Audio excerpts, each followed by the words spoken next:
Ini adalah makam Malikah Narasyah. Makam ini terbuat dari marmer dan ini adalah makam terindah yang ada di Asia Tenggara. Tidak sedikit pengkaji dari dalam dan luar negeri yang tertarik untuk melakukan penelitian tentang makam ini dari berbagai sisinya, mulai dari rancang bangun sampai dengan motif hiasnya. Makam ini dihadiahkan untuk mengenang seorang ratu yang pernah menduduki tahta pemerintahan di Sumatera.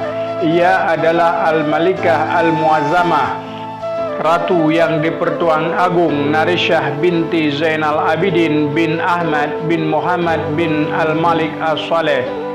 Ia seorang ratu yang bergelar Rabaksi Khadiu, yang artinya penguasa yang bermurah hati. Pada makam ini dipahatkan ayat-ayat suci Al-Quran yang terdapat dalam surah Yasin. Ini menandakan suatu kondisi baik di zaman pemerintahannya. Lain dari itu juga terdapat relief kandil-kandil untuk melambangkan perannya dalam dakwah dan penyiaran Islam di seluruh Nusantara.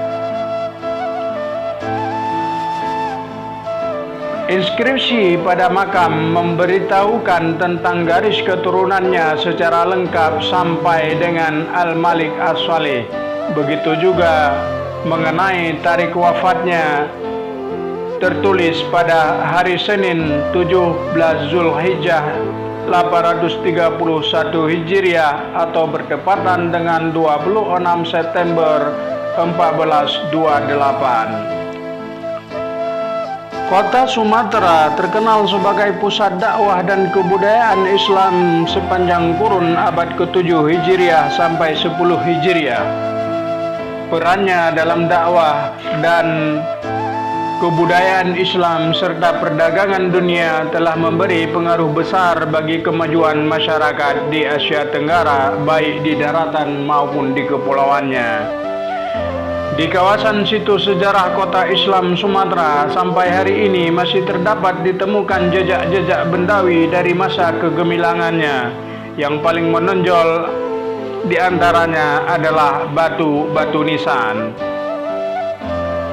Batu-batu nisan ini secara khusus menggambarkan tentang sejumlah tokoh-tokoh yang hidup sepanjang zaman Sumatera dan menginformasikan ragam ihwal kebudayaan dan kehidupan yang berlangsung pada masa itu.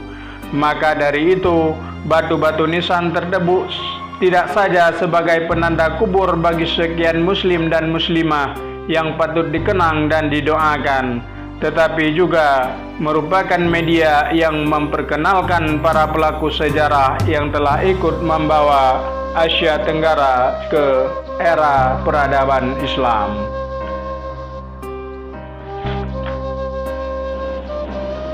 Semoga Allah mengampuni dan merahmatinya.